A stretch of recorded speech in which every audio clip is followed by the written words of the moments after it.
नमो सिद्धाणं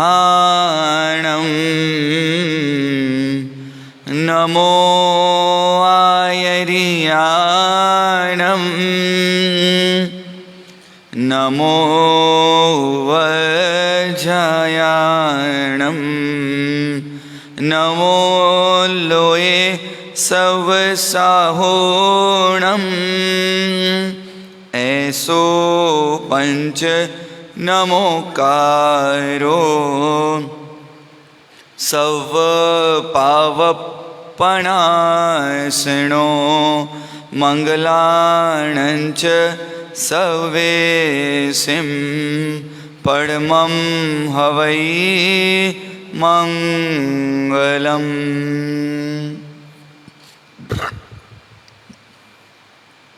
कुछ देर के लिए मन को शांत करने का प्रयास करेंगे। इस क्रम में वाणी को, विचार को, काया को कुछ देर के लिए विश्राम की अवस्था में रखना है। आंखें कोमलता से बंद करें, वाणी का प्रयोग ना करें। काया की हलन चलन जितनी सीमित हो सके उतनी सीमित करें। अपने मन को सुझाव दें, मैं इस समय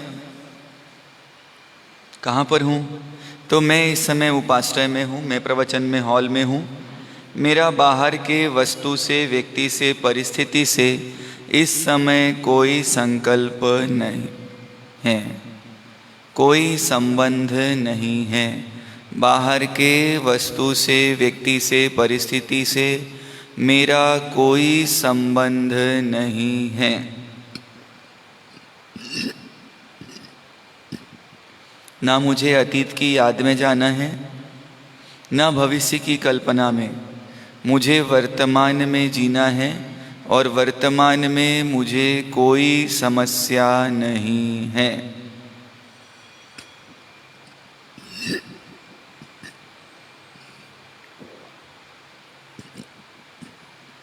वर्तमान में मुझे कोई समस्या नहीं है।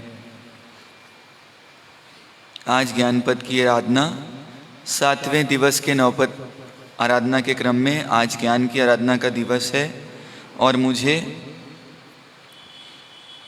ज्ञान की आराधना में अपने तन मन को जोड़ना है। 51 फेरी खमासना साथिया लोगस ओम रीम नमो नाणस्य की 20 माला।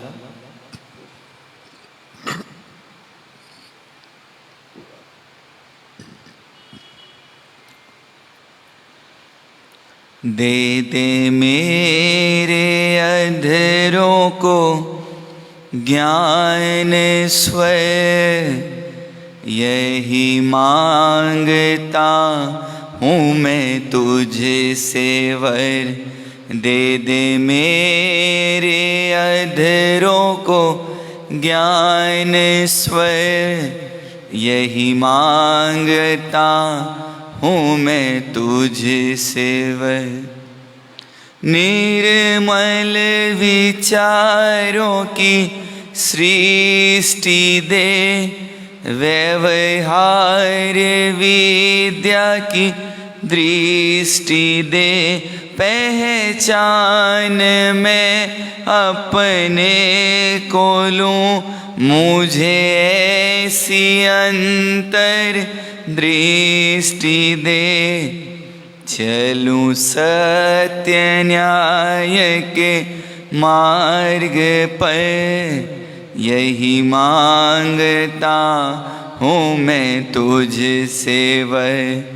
दे दे मेरे अधरों को ज्ञान स्वयं, यही मांगता हूँ मैं तुझसे वर। मरुस्थल में या मधुबन में हो मन, किंतु अनुशासन में हो। प्रतिबिंब हर आदर्श का इस छोटे से जीवन में हो। सद आचरण में ढले ओ मैं यही मांगता हूँ मैं तुझसे वर। दे दे मेरे अधरों को ज्ञान स्वर। यही मांगता हूँ मैं तुझसे वर। बने बाती सा यह तन मेरा, रहे तेल जैसा ही मन मेरा। जलूं और जग को प्रकाश दूं, दिए जैसा हो जीवन मेरा। बलिदान की हो मेरी डगर, यही मांगता हूँ मैं तुझसे वर। दे दे मेरे अधरों को स्वर। यही मांगता हूँ मैं तुझसे वर। यही मांगता हूँ मैं तुझसे वर। कुछ चाहिए तो मुझे क्या चाहिए? तुम मेरा ज्ञान प्रकाशित हो जाए, ऐसी भावना मुझे करना है। मुझे गहरी एकाग्रता के साथ चिंतन करना है कि मैं दुखी क्यों हूँ। तो मेरे दुखी होने का कारण मेरी अज्ञान दशा है, और बिना ज्ञान के इस दुनिया में जीवन जीना लगभग नामुमकिन है।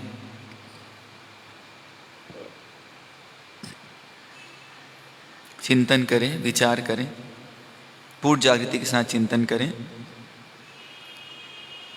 गहरी लंबी सांस लें, गहरी लंबी सांस छोड़ें।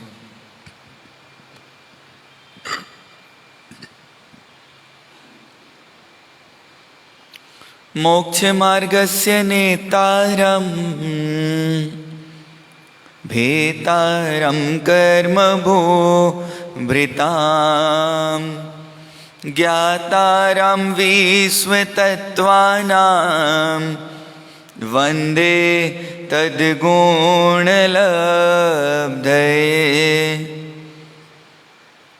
मोक्ष मार्ग को सतत प्रकाशित पुष्पित पल्लवित करने वाले प्रभु वीतराग परमात्मा के चरणों में कोटि कोटि वंदन। जिनका ज्ञान सर्वोत्कृष्टता को प्राप्त किए हुए है, जिनके ज्ञान के प्रकाश में हम स्वपर का भेद कर पाते हैं, ऐसे समस्त तीर्थंकर परमात्माओं के चरणों में कोटि कोटि वंदन। अनंत लब्धि निधान विनय के भंडार गुरु गौतम स्वामी जी महाराज के चरणों में कोटि कोटि वंदन। प्रत्यक्ष प्रभावी चारित्र चूड़ामणि चारों दादा साहब, दादा जिनदत्त मणिधारी चंद्र कुशल चंद्र सूरी गुरु भगवंतों के चरणों में कोटि कोटि वंदन। समस्त आचार्य भगवंतों के चरणों में कोटि कोटि वंदन। जोधपुर नगरी में विराजित ज्ञान की पिपासा रखने वालों की क्षुधा शांत करने वाले, उनकी त्रिषा को तृप्त करने वाले ज्ञान दिवाकर समता सागर गुरु भगवंत गुरुद्वयों के चरणों में कोटि कोटि वंदन।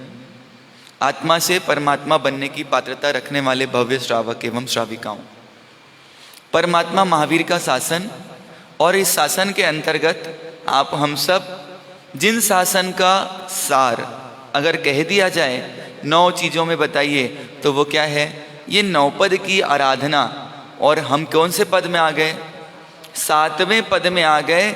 और ये 7वां पद मानो संदेश दे रहा है कि हमें साथ रखना होगा। किसे साथ रखना होगा? तो रखते तो हैं। छोटे बच्चे वाली माँ अगर मॉल में जाती है तो एक बच्चे पाने वाले को साथ में रखती है। श्राविका जी बाजार में घूमने जाती है तो सामान उठाने के लिए श्रावक जी को साथ में रखती है। ज्वेलरी के एग्जीबिशन में जाने वाले अपने स्टाफ को साथ में रखते हैं। पर ये साथ कैसे हैं?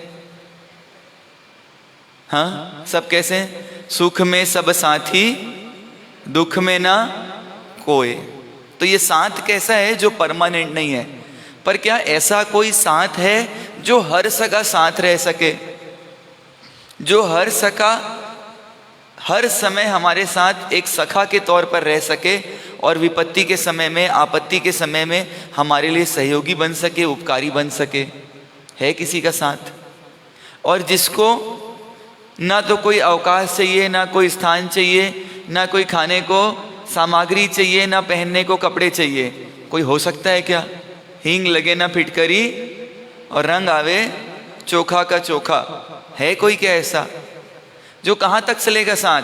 देवलोक में भी जा सकता है, नरक में भी जा सकता है, तिर्यंच योनि में भी जा सकता है, निगोद में भी जा सकता है। कौन है वो? तो वो एक ही चीज है, ज्ञान। और ज्ञान तो हर व्यक्ति का होता है, भले हुई वो अज्ञान रूप क्यों ना हो, पर अज्ञान में भी क्या छुपा हुआ है?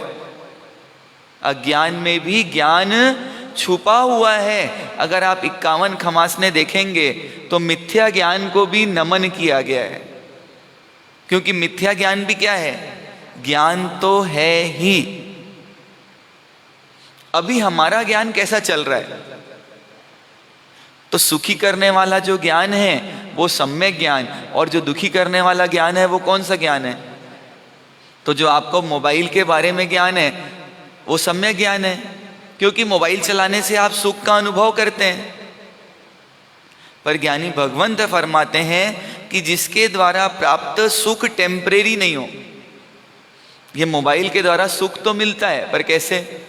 किसी से चैट हो रही, एक मैसेज गया, दूसरा आया, तीसरा गया, और 5वें में किसी ने सामने से कोई छुरछुरी छोड़ दी। अब क्या होता है? वो मोबाइल किसका कारण बन जाता है? और उसने व्यक्तिगत नहीं डाल के ग्रुप में डाल दिया था। अब हाँ, पूरे इज्जत के क्या हो गए? क्या बोलते हैं आप लोग? खाखरा, फालूदा, दही, क्या हो गया पूरे इज्जत का? हाँ, एक विचार करना है। कल हमने एक प्रश्न के साथ अपने सत्र का समापन किया था कि सबसे बड़ा ज्ञान कौन सा? आत्मज्ञान। और कोई जवाब? कोई तीर में तुक्का?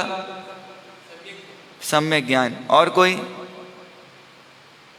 लगा लो, कोई दिक्कत नहीं है, जितना कहीं तो निशाना बैठ जाएगा। जब कोई अपने को पुरानी दिखती है तो उसकी लड़की है क्या? हाँ, उसकी।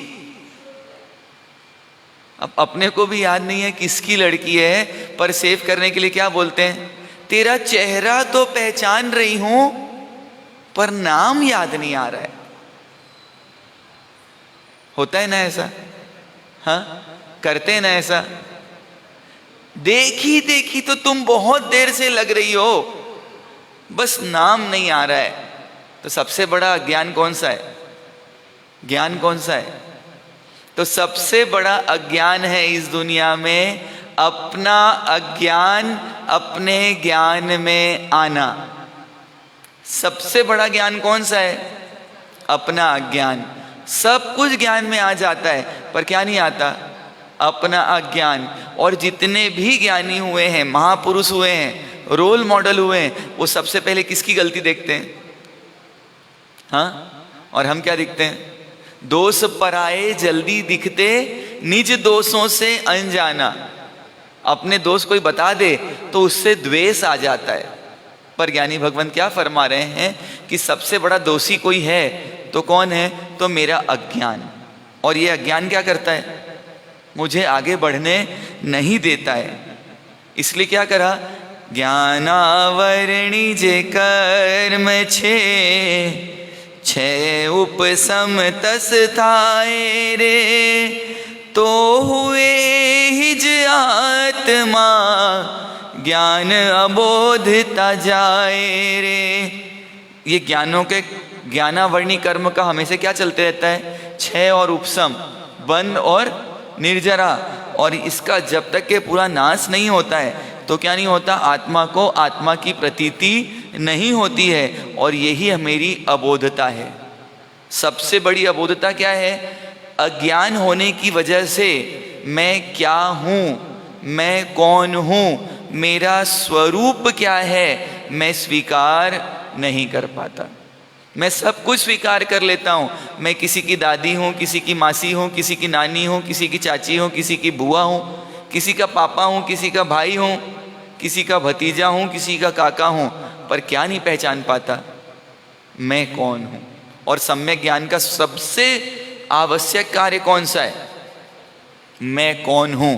जब तक ये आइडेंटिफाई नहीं कर पाएंगे व्यक्ति मंजिल कब प्राप्त कर पाएगा? जब वो मंजिल को निर्धारित करेगा और उस रूप अपने पुरुषार्थ को बढ़ाएगा तो क्या कर पाएगा? वो मंजिल को प्राप्त कर पाएगा। अन्यथा प्राप्त तो ज्ञानो भान, बहुत अच्छी लाइन बोली है, जो एगम जाने ते सव्वे जाने। जो एक को जानता है वो सबको जानता है। किसको? तो जो एक आत्मा को जानता है वो सबको जानता है, और जो सबको जानता है वो किसको जानता है? तो एक आत्मा को जानता है। जो सबको जान लेता है कि ये बाल मैं नहीं हूं, ये नाखून मैं नहीं हूं, तो ये करते करते भेद विज्ञान कहां तक पहुंच जाता है? दो तरीका है, एक आस्ति से और दूसरा नास्ति से। आस्ति से कथन होता है ये मैं हूं, ये श्रीमान डैश डैश चंद जी हैं, तो ये आस्ति से कथन है। और ये नास्ति से कथन है मैं ये नहीं हूं, ये श्रीमान डैश डैश जी नहीं है। तो एक तरफ कथन किससे होता है? आस्ति से, ये मैं हूं, मैं आत्मा हूं। और नास्ति से कथन क्या होता है? ये बाल मैं नहीं हूं, ये चमड़ी मैं नहीं हूं, ये नाखून, ये हाड़, ये मांस मैं नहीं हूं। ये किससे कथन है? नास्ति से। समझना है, बच्चे को गोली खिलानी है, लड्डू में डाल के खिलाना है या सादा खिलाना है? इंपॉर्टेंस किसकी है? गोली खिलाने की। बस वैसे ही ज्ञानी भगवान क्या बोलते हैं, एक आत्मा को जिसने जान लिया उसको और कुछ जानने की आवश्यकता नहीं है कि सब कुछ किस में समाहित है? इस आत्मा में समाहित है। और बोलता है आत्मा को जाने बिना ज्ञान का आरंभ नहीं हो सकता। ज्ञान का आरंभ भी कब होगा? जब आत्मा को जान लेंगे। जिन संस्कारों के द्वारा मोक्ष की प्राप्ति हो, ऐसे संस्कार जिससे प्राप्त हो, उसका नाम ज्ञान है। ज्ञान किसका नाम है?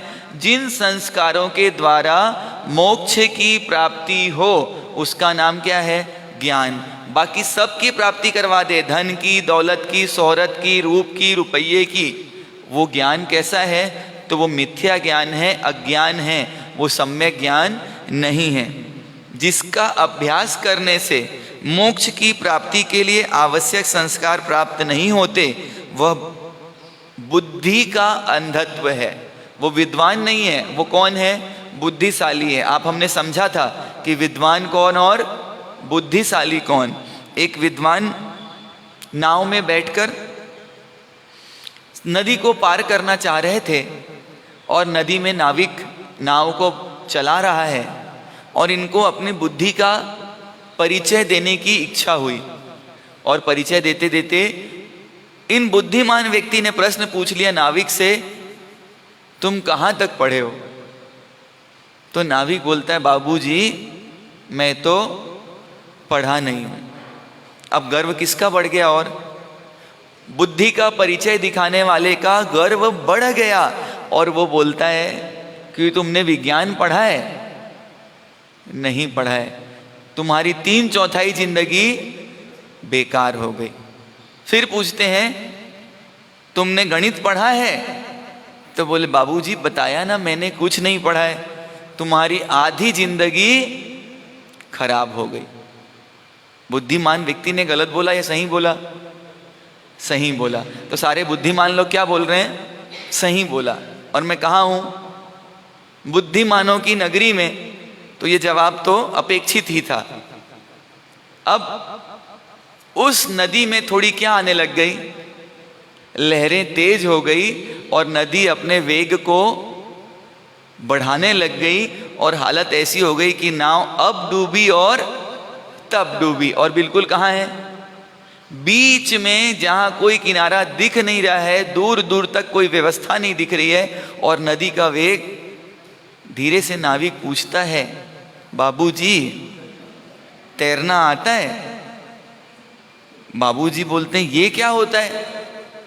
मेरे को गणित आता है, मेरे को विज्ञान आता है, मेरे को हिंदी आती है, और आजकल मैं तो I can eat in English, I can talk in English, I can walk in English, मेरे को इंग्लिश भी आती है, पर ये तैरना तो मुझे नहीं आता।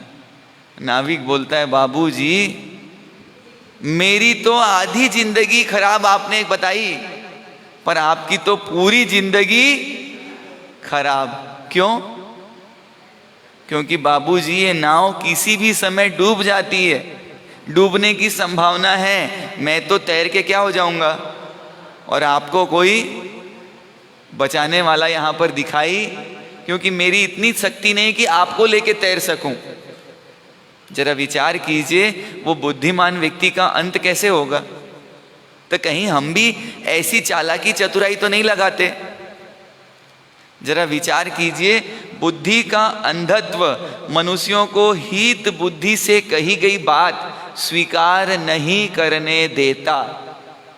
जो नहीं स्वीकार करता कि भाई परमात्मा की पूजा करने आओ तो साड़ी कैसे ड्रैप करके आना कि माथे में क्या रख सको, इस बात को जो नहीं स्वीकार कर पा रहा है तो ये बुद्धि का अंधत्व है। उसकी आंखों में किसका अंधत्व है? बुद्धि का अंधत्व है। और वो क्या नहीं करता, तो बोला हित बुद्धि से कही हुई सही बात को भी स्वीकार नहीं कर पाता है। दिमाग में उतरती नहीं है, आत्मा की बात गले उसको उतरती नहीं है। उसको क्या लगते हैं, ये पुराने ढकोसले लगते हैं, रीति रिवाज लगते हैं, ऑर्थोडॉक्स टाइप के लोगों के द्वारा बताई गई बात लगती है, पर हित बुद्धि से की हुई बात भी समझ आती नहीं है। लोग ये भी कह देते हैं महाराज साहब आपने दुनिया क्या देखी, आप क्या जानोगे, हम कहाँ रहते हैं दुनिया में, तो दुनियादारी किसके भरोसे छोड़ दो, तो हम लोग दुनिया से बाहर हैं। जब सिद्ध भी इसी दुनिया में निवास करते हैं तो हम कहाँ निवास करेंगे? हाँ, कहाँ निवास करेंगे? और कुछ तो प्रत्यक्षदर्शी है इस बात के, अभी तक आप लोग को जवाब नहीं मिला, पर इस सभा में उसके प्रत्यक्षदर्शी भी मौजूद हैं जिनको ये पता है कि किस पे चर्चा हो गई। जो वैसे चर्या में लाने की थी उसकी चौक में चर्चा हो गई। जिसको क्या लाना था, चर्या में लाना था, उसकी चर्चा कहाँ कर ली? चौक में कर ली। आप एक का हित चाहने वाले को रोक दो और अपने 100 अहित के रास्ते आपने क्या कर लिए? खोल लिए। और 100 हित चाहने वालों को अपने से क्या कर दिया? दूर कर दिया। उमा स्वाति जी महाराज 500 ग्रंथों की रचना किसके लिए करके गए? उनको जरूरत थी क्या? किसके लिए? पर हमको तो सुनना नहीं है ना, हमको तो हमारी हित की बात बताने वाले को भी क्या करना है? क्रिटिसाइज करना है ना यशवंत भैया? तो फिर क्या मतलब है? बेचारे हरिभद्र सूरी जी महाराज दिन रात एक करके 1444 ग्रंथ रचना करके गए, अंतिम समय तक भी लिखते रहे। किसके लिए की ना उन्होंने गलती? हाँ, 3.5 करोड़ श्लोकों की रचना की। किसने? नाम भी नहीं पता होगा, और हम क्या बताते हैं? मेरा नाम ये है बताते हैं। और 3.5 करोड़ श्लोकों की रचना किसने की बताइए? हेमचंद्राचार्य महाराज ने। किसके लिए? उनको जरूरत थी क्या? पर आप क्या बोलते हैं हमको जरूरत नहीं है, तो क्या होगा उन श्लोकों का? बेचारे लाइब्रेरी की कितनी सारी किताबों का साल भर में एक बार पढ़ी लेहन भी नहीं होता। होता है पढ़ी लेहन? किसके लिए? पर जरा विचार कीजिए, ये ज्ञान हमारे लिए कैसे? ये बोलते नहीं है, पर ये जिसके जीवन में आ जाए उसका जीवन बोलने लग जाता है, उसका जीवन जीवंत हो जाता है। कुमारपाल महाराजा 70 साल की उम्र में ऐसा क्या पागलपन आया कि क्या सीखा उन्होंने? संस्कृत व्याकरण। कितने उम्र में? और आप क्या बोलते हो? दिल्ली में सबसे बड़ा सुख। कोई पूछता है मेरे को आपको बहुत काम रहा होगा, मैंने कहा दिल्ली में बहुत सुख था, एक भी गाथा देनी नहीं पड़ी, इतना सुख कहीं नहीं मिला। जरा विचार कीजिए, क्योंकि क्या है, वो कुमार पाल महाराजा कौन थे? थोड़े से कौन थे? कौन थे? नादान थे, पागल थे, बेवकूफ थे। इसलिए क्या करने की इच्छा की? नहीं, देखो इंटेलेक्चुअल नगरी रहते तो अपने बुद्धि का परिचय देते, उपयोग करते। इसलिए अभी भी कुछ नहीं बिगड़ा है। अभी भी कितना महीना बाकी है? 1 महीना। और 2 गाथा भी याद की तो अभी बहुत सारे लोग को गुरु वंदन से आगे भी क्या नहीं आता? चैत्य वंदन, सामायिक विधि, भैवम क्या होता है अभी पूछ लिया जाए। किस किस की कहानी आती है भैवम में? और 2 और टास्क, उसमें 4 लोगों का जीवन चरित्र है एक भैवम में, पर हम क्या नहीं कर पा रहे हैं? उसको आचरण में इसलिए नहीं ला पा रहे हैं क्योंकि पता ही नहीं इसके अंदर क्या चीज है। जरा विचार कीजिए, चिंतन कीजिए। बोल देते हैं ज्ञान दर्शन चारित्र पाठी पोठी ठवणी कौली नवकारवली सापड़ा सापड़ी पुस्तक 10वीं वही की असाधना की हो। और सबसे बड़ी असाधना क्या है? उनका उपयोग नहीं करना। ये सबसे बड़ी क्या है? असाधना है। और कहाँ तक पहुंच जाते हैं? चाय कॉफी पीना है और उस बाउल कप में क्या लिखा रहता है? नेस्कैफे। ज्ञानावर्णी का कर्म का बंधन होगा कि नहीं होगा? डोरमेट, वेलकम लिखने का सबसे अच्छा जगह।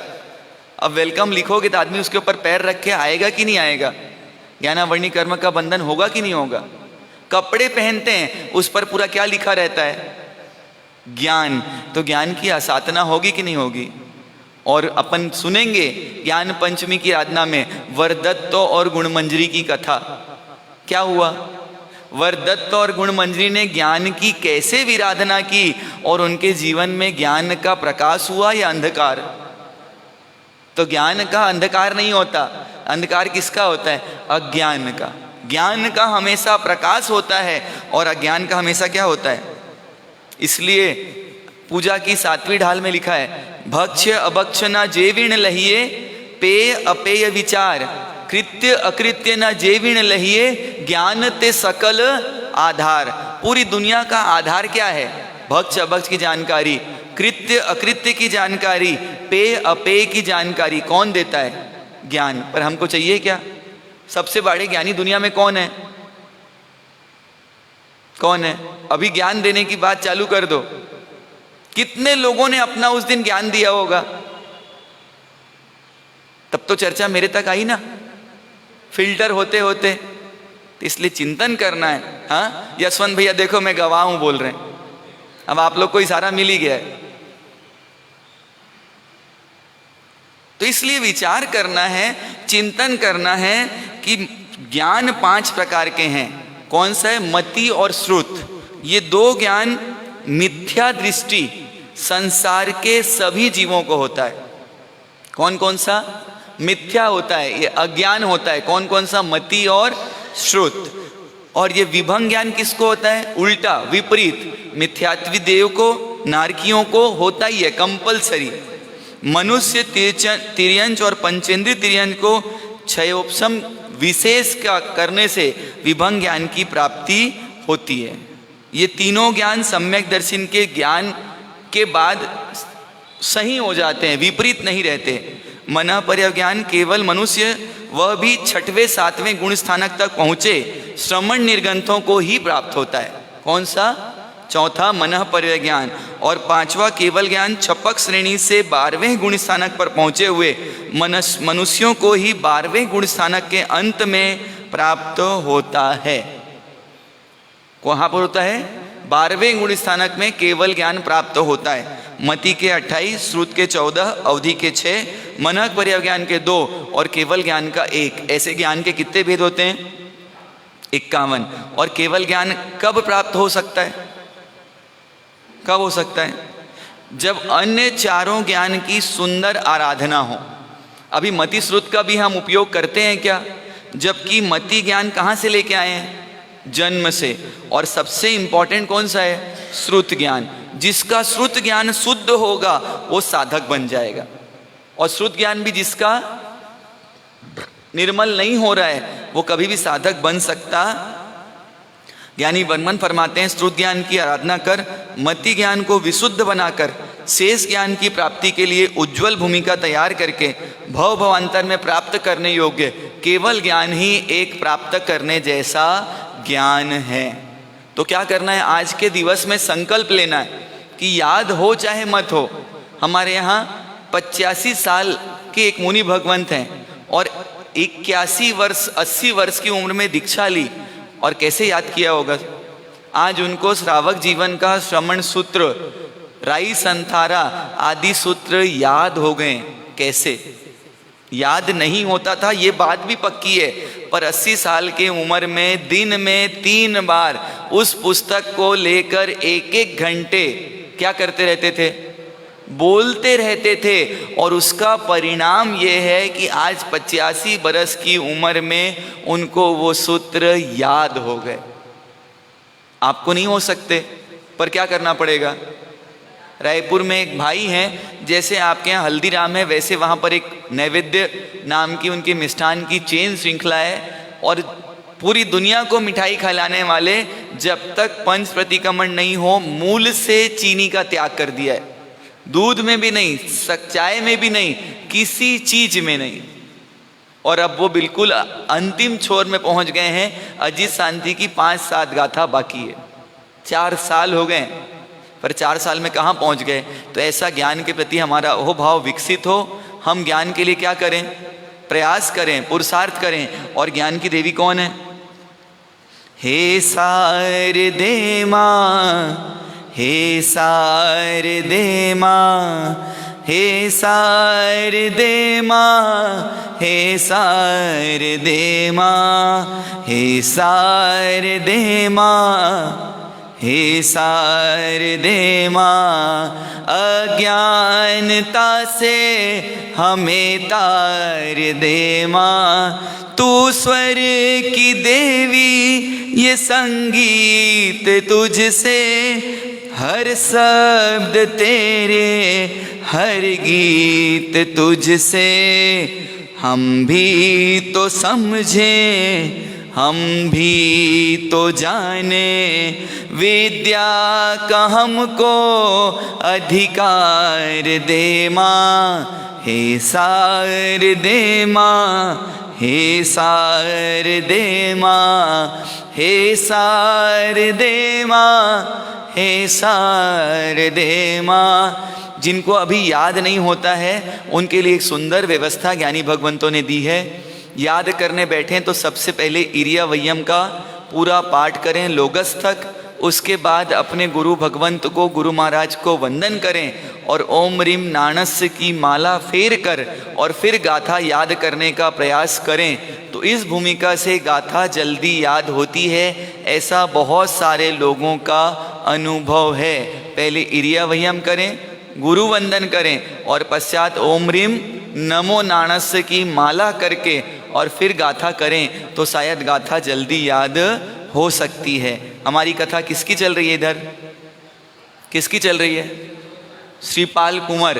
और श्रीपाल कुंवर के परम प्रेमी कौन थे? श्रीपाल कुंवर के परम प्रेमी या श्रीपाल कुंवर को जो परम प्रिय थे? श्रीपाल कुंवर को प्रेमी कौन थे? कौन थे? हाँ, धवल। ऐसे प्रेमी हम तो नहीं है कहीं। हमारा प्रेम भी धवल के जैसे तो नहीं है, क्योंकि प्रेम में व्यक्ति साथ रहना चाहता है और धवल भी कैसे रहना चाहते हैं? साथ। पर प्रेम कैसा है? हाँ, ऐसा प्रेम पसंद आएगा आपको? तो जैसा व्यवहार आप अपने साथ नहीं चाहते हैं वैसा व्यवहार दूसरे के साथ नहीं करना। यहाँ पर एक सिद्धांत मिला। धवल सेठ कोई कमी नहीं रख रहे हैं श्रीपाल कुंवर के साथ बैर रखने में, पर वाहरे श्रीपाल कुमार क्या किया? तुम कितना भी अपने तरीके से काम करते रहो और मैं क्या करते रहूंगा? मेरा एक ही काम है। कैसा? क्या देते रहूंगा मैं? प्रेम, प्रेम और क्या? प्रेम। मारने भी आ गए, छत तक चढ़ गए और धवल कुमार नीचे गिर गए और अंत भी हो गया। तो कैसे उनका अंतिम संस्कार किया? पिता तुल्य अंतिम संस्कार किया और उनकी सारी संपत्ति उनके पुत्रों तक पहुंचा दी। इधर श्रीपाल कुंवर बहुत समय तक वहां रहते हैं, वहां से विचरण करते हैं। कुंडलपुर नगर के राजा मकर केतु और रानी कपूर तिलकला, कुंडलपुर के राजा मकर केतु और उनकी रानी कर्पूर तिलका की गुण सुंदरी नाम की पुत्री, और उन्हें संकल्प कर रखा था। क्या? हाँ, आज ज्ञान का दिवस है और जो मेरे ज्ञान के पैमाने पर खरा उतर जाएगा उसको मैं अपने जीवन का साथी बना लूंगी, और जो वीणा वादन में मुझे पराजित कर देगा उससे को मैं अपने भाग्य का सितारा बनाऊंगी। वीणा वादन में कुमार निष्णात थे, अतः उन्होंने इस चुनौती को स्वीकार कर लिया। पर क्या किया अंदर में? अंदर में एक भावना हो गई कि ये कार्य करके देखना है, और यह आस्था उत्साह उनमें बढ़ गई और श्रीपाल कुमार इष्ट का स्मरण कर निद्रा मग्न हुए।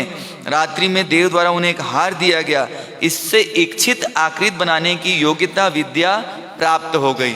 मतलब आपके पास तो ये इनबिल्ट है, आपको देव की जरूरत नहीं है, सिर्फ क्या करना पड़ता है? ड्रेसिंग टेबल में जाना पड़ता है और अपनी ओरिजिनिटी को क्या करना पड़ता है? बिगाड़ना पड़ता है, बाकी कुछ नहीं चाहिए। सिर्फ क्या करो, थोड़ा लीपा पोती करो और आपका चेहरा क्या हो जाता है? बदल जाता है। लोग क्या बोलते हैं? तुम तो एकदम डिफरेंट दिख रहे हो, बोलते हैं ना। आज तो मैं एक बार पहचान ही नहीं पाई ये कौन है। तो ऐसे कौन मिल गए? रूप बदलने की विद्या किसको मिल गई? श्रीपाल कुंवर को मिल गई। और क्या करिए उन्होंने? वे आश्वस्त हुए, प्रातःकाल ब्रह्म मुहूर्त में नौपद का ध्यान धरते हैं। कौन से मुहूर्त में?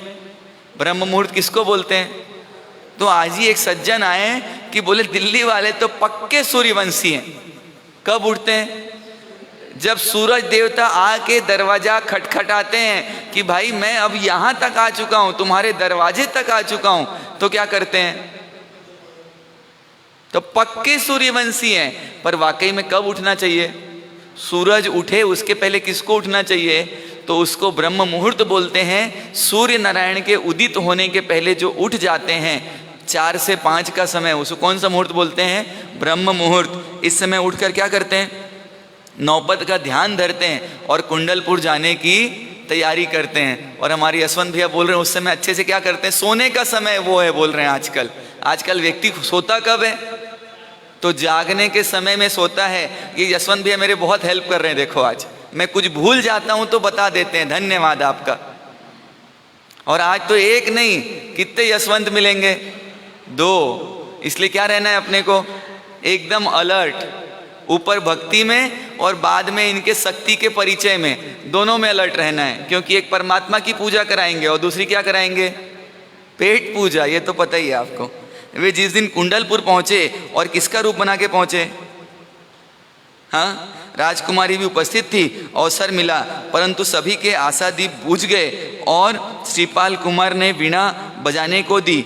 और वीणा जैसे ही हाथ में लिया, और वीणा क्या हो गई? हाथ में लगाते ही वीणा का परिचय हो गया। और इसके तार कैसे हैं? ढीले हैं। पहले वीणा को ठीक कराओ। और यह सुनकर राजकन्या ने जान लिया कि आज मेरे भाग्य का सितारा चलकर आ गया है। कुमार ने ठीक ठाक करवाकर वीणा बजवाई और वीणा इतनी प्रभावशाली बजाई कि सब लोग आनंद में मग्न हो गए। राजकन्या ने कुमार के गले में वरमाला डाल दी और परिचय के बाद महोत्सव पूर्वक किससे विवाह हो गया? गुण सुंदरी से। आषाढ़ कृष्णा द्वितीया के दिन शुभ दिन कंचनपुर नगर के राजा वज्रसेन ने अपनी लाडली पुत्री त्रिलोक सुंदरी के लिए स्वयंवर आयोजित किया। अब कौतूहल किसको हो गया? अभी तक अपने रूप में जाते थे, अब किसका रूप बना के जाएंगे? कुब्ज का। और ये देखना चाहते हैं कि मेरा पुण्य मेरा साथ देता है या नहीं देता है। अपना रूप कुब्ज का बना लिया, सभा में गए। पर ये ऐसी व्यवस्था हो गई कि उस राजकुमारी त्रिलोक सुंदरी को बाकी सारे लोग कुब्ज रोग दिखते हैं और एक श्रीपाल कुमारी स्वस्थ दिखाई देते हैं।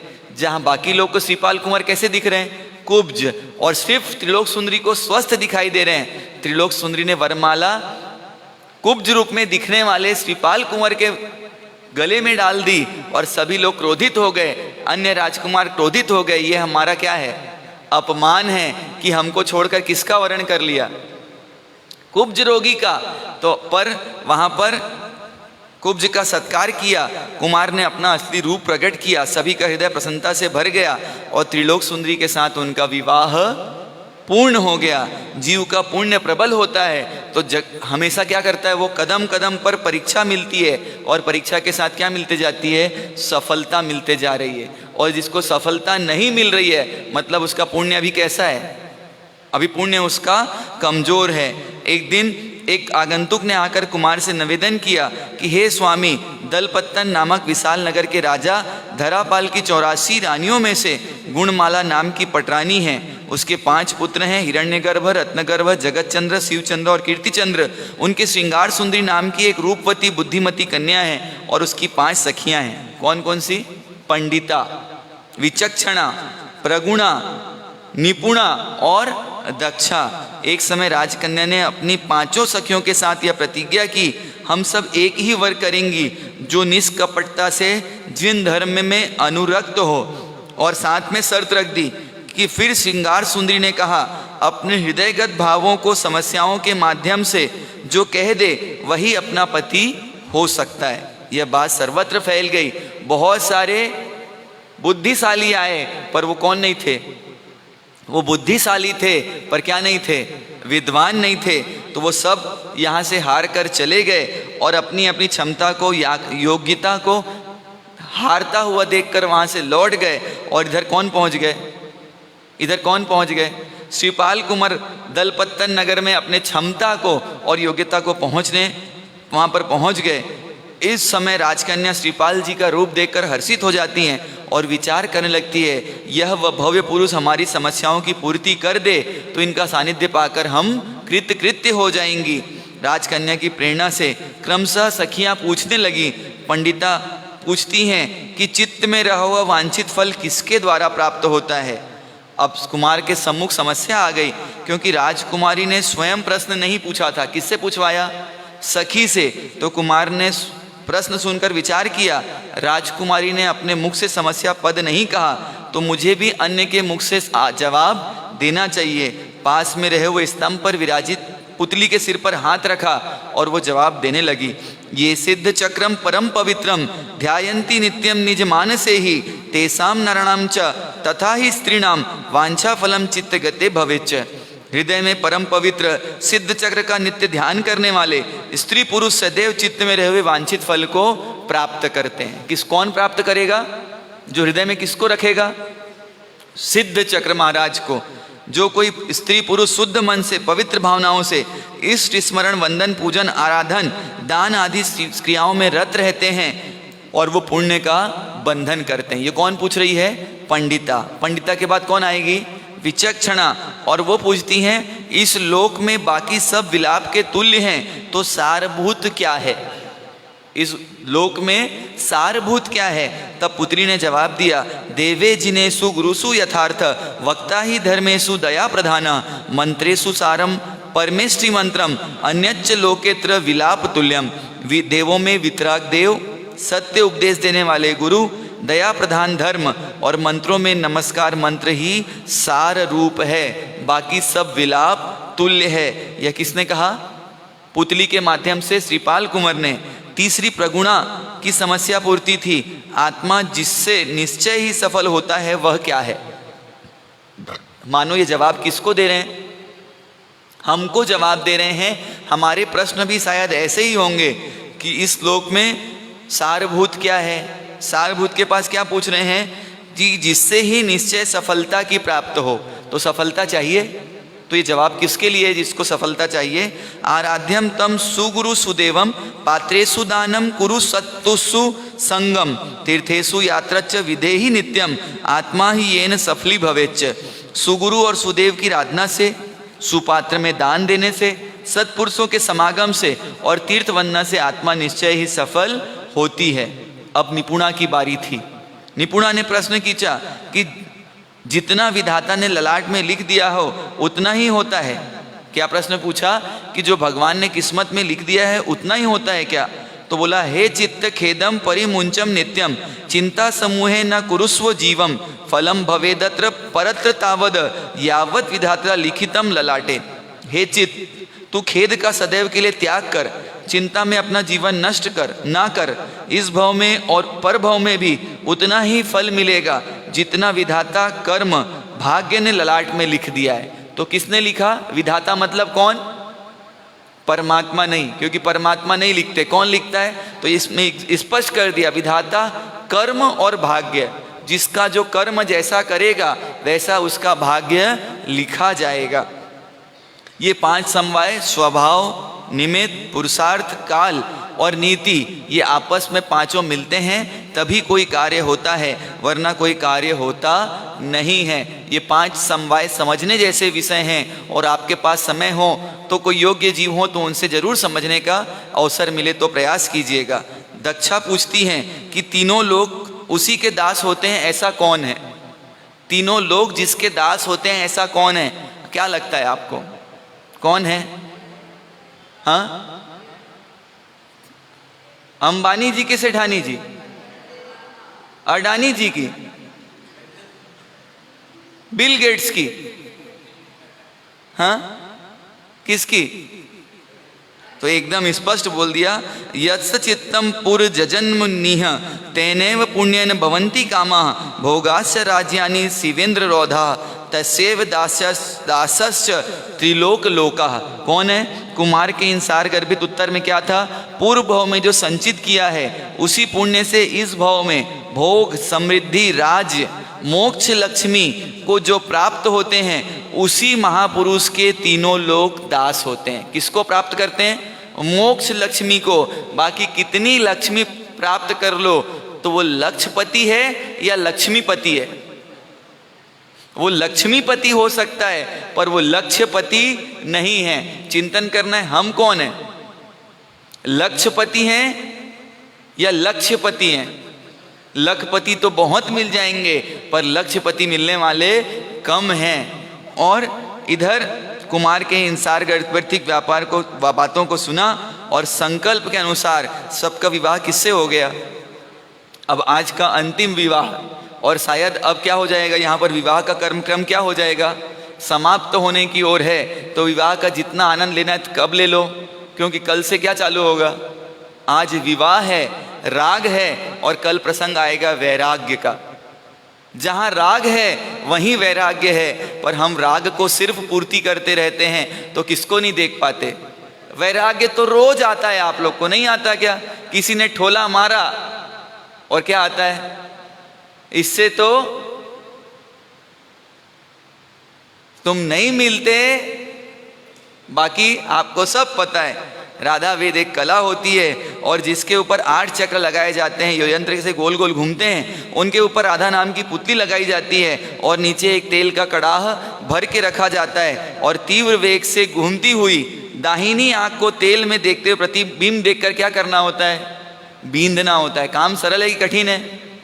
ऊपर चक्र चल रहा है, 8 चक्र में एक पुतली लगी है और उस पुतली की भी कौन सी आंख? दाहिनी आंख को जो छेद देता है वो राधा वेद को सिद्ध कर लेता है। कोल्हापुर नगर के राजा पुरंदर की सर्वगुण संपन्न पुत्री जय सुंदरी का संकल्प था, जो राधा वेद मांडेगा उसी से मैं क्या करूंगी? विवाह करूंगी। श्रीपाल कुमार को जब ज्ञात हुआ तो श्रीपाल कुमार राधा वेद के मानने जाते हैं और राधा वेद सिद्ध हो जाती है। राजा ने धूमधाम से विवाह संपन्न किया। राजा वसुपाल श्रीपाल कुमार के मामा के पास दूत भेजकर राजकुमार को बुलवाते हैं और क्या करते हैं? वसुपाल कुमार ने हार्दिक स्वागत किया तथा एक महोत्सव आयोजित कर अनेक राजाओं के समक्ष अपने भांजे को कुमार को राजगद्दी पर प्रतिष्ठित कर दिया। आज से क्या हो गया? अभी तक श्रीपाल कुंवर थे और अब क्या हो गए? वो श्रीपाल राजा हो गए। श्रीपाल कुमार जो कभी ससुर पक्ष से जाने जाते थे और आज किससे जाने जा रहे हैं? अपने स्वयं के बल पर, पुरुषार्थ के बल पर जाने जा रहे हैं। और अब आगे कितने विवाह हो गए? 6 और 5 कौन है? सखी। और एक अभी जो आई लास्ट में कौन? जय सुंदरी। ऐसे कितने विवाह हो गए? पर विवाह होने के बाद भी विरक्त हैं, अंदर से कोई अभिलाषा नहीं है, अंदर में कोई राग नहीं है। चांदी की जलेबी को चाशनी में डाल दो, कितनी मीठी हो जाएगी? नहीं होगी। क्यों? अच्छा, सोने की डाल दो तो भी नहीं होगी। क्यों? क्योंकि वो उसमें डूबती ही नहीं है। वैसे ही श्रीपाल कुंवर के जीवन में रस का, भोग का, आनंद का अवसर आया, पर श्रीपाल कुंवर कैसे रहे? विरक्त रहे। तो ऐसे श्रीपाल कुंवर के जीवन का हमने कौन सा पक्ष देखा है? विकास क्रम का। कौन सा पक्ष देखा है? पुरुषार्थ का। और वो भी कैसा? दूसरों की सुख के लिए, दूसरों के हित के लिए जो आगे बढ़ते जा रहे हैं। कल के विषय में हम देखने का प्रयास करेंगे कि श्रीपाल कुंवर अब आगे कहाँ जाएंगे, कैसे जाएंगे, जाने के बाद कौन से राजा मिलेंगे, मैना सुंदरी से, कमल प्रभा रानी से कैसे मिलन होगा, और सिद्धांत का अजीत सेन काका के साथ युद्ध कैसे होगा, और अजीत सेन काका के जीवन में क्या परिवर्तन आएगा, कैसे परिवर्तन आएगा। जो काका काल के रूप में थे और वो काका क्या बन जाएंगे, जीवन को बताने वाले कैसे बन जाएंगे। श्रीपाल कुंवर की जीवन की सच्चाई क्या क्या ग्रंथकार भगवान सामने रखेंगे, ये सब विषय कल के वर्तमान योग पर छोड़ा जाता है। आज ज्ञान पद का विषय किया, और कल कौन सा दिवस है, चारित्र दिवस, और इत्तेफाक से चारित्र और चौदस के दिन ही आता है। तो चारित्र चौदस कौन सा पर्व है, चारित्र की आराधना करने का पर्व है। आज क्या आराधना कर रहे हैं, आज ज्ञान का, और कल किसका करेंगे, चारित्र पद का। तो चारित्र का आचरण करने के लिए सामूहिक रूप से समायिक और सामूहिक रूप से आइंबिल में जुड़कर किसकी आराधना करेंगे, आप हम सब चारित्र पद की आराधना करने का प्रयास करेंगे। और अपने जीवन में क्या जल्दी आए, क्या जल्दी आए, मम्मम का समय, हाँ, तो मम्मम के पहले क्या आ जाए, संयम आ जाए। मेरे जीवन में संयम आ जाएगा तो क्या आ जाएगा, बहार आ जाएगी, किसकी, सुखों की बहार आ जाएगी। तो ऐसा मेरा जीवन में समय आए। तो कल का दिवस चारित्र का दिवस है, चतुर्दशी का दिवस है। सामूहिक रूप से आइंबिल करने का अपना भाव जगत बनाएं। द्रव्य की चिंता मत कीजिएगा, सिर्फ एक वर्ण से नहीं, जिनको सभी प्रकार के दान से करना हो उसकी व्यवस्था भी यहाँ पर उपलब्ध रहेगी। सहयोग की दृष्टि से अगर आपको लगता है नाम लिखा सकते हैं तो नाम अवश्य लिखाएं, ताकि व्यवस्था करने वालों को उचित व्यवस्था करने में सहयोग प्राप्त हो। और आप हम सब कल किसका आराधना करेंगे, चारित्र के माध्यम से। और चारित्र के ओर कैसे बढ़ेंगे, कौन, अजीत सेन काका कहाँ बढ़ जाएंगे, कहाँ तो राज्य के लिए युद्ध कर रहे थे और कहाँ चले जाएंगे, युद्ध तो अभी करेंगे, अभी भी करेंगे। किससे, एक युद्ध स्वयं के विरुद्ध करना है, देखना है, सुनना है। तो इसके लिए क्या करना पड़ेगा, कल तक आपको इंतजार करना पड़ेगा और 9 बजे से इस सभा में बने रहना पड़ेगा। यशवंत जी कल भी आयोजन रख देना, तो कुछ लोग तो आ ही जाएंगे। आप माल रखते हो, ज़्यादा आते हैं, आइंबिल में शायद कम लोग आते हैं। नए चेहरे दिखते हैं, समझ जाता है किसके लिए आए ये। हाँ, सामूहिक आइंबिल व्याख्यान के बाद देववंदन और उसके बाद आइंबिल, ठीक है। कोशिश कीजिएगा, जिन आज्ञा दूत कुछ प्ररूपणा करने में आई हो, अन्यथा किसी लगा हो तो मिच्छामि दुक्कडम। पचकांड पोरसी 60 पोरसी मुठ्सेम पचकाइम अनतना भोगनम सहसागण मात्रागण सूत्रंग बोश्रे आइंबिलम निविगे पचकाइम लेवा लेवेण गीत संसितेण उपकित विगण पुरुषगण मात्रागण बोश्रे एकासनम पचकाइम तिविंप्य नमस्नम कामिसाइम सागरियागण औंटन पसारेणम गुरु अबुठण मात्रागणम सबसमत्यागणम वो सिरे। आज का दिवस अपने आप में एक नई व्यवस्था के साथ है। आज प्रभु पार्श्वनाथ भगवान के पूजन के पश्चात प्रभु पार्श्वनाथ भगवान की परम आराधना में रत ऐसे कौन, धर्णेंद्र और पद्मावती देवी। तो आज पद्मावती देवी का महापूजन भी इस परिसर में आयोजित है। आप अपनी शक्ति का, अपने समय का परमात्मा की भक्ति में अधिक से अधिक उपयोग करें और उसके बाद सारी व्यवस्था आपको ज्ञात ही है। और परसों नौपद की पूजा ठीक 9 बजे स्नात्र पूजन प्रारंभ होगा और स्नात्र पूजा के क्रमशः निरंतरता से नौपद पूजा प्रारंभ हो जाएगी। महिला मंडल अपनी सहेलियों के साथ, सखियों के साथ तैयार रहे नौपद पूजा पढ़ाने के लिए। चत्तारी मंगलम अर्यंता मंगलम सिद्धा मंगलम साहू मंगलम केवली पंथ धम्मो मंगलम। चत्तारी लोगुत्मा अर्यंता लोगुत्मा सिद्धा लोगुत्मा साहू लोगुत्मा केवली पंथ धम्मो लोगुत्मो। चत्तारी शरणम पौजामि रिंते शरणम पौजामि सिद्धे शरणम पौजामि साहू शरणम पौजामि केवली पंथम धम्मम शरणम पौजामि। सर्व मंगल मांगल्य सर्व कल्याण कारणम प्रधानम सर्वधर्माणम जैनम जयति शासनम धर्म लाभ।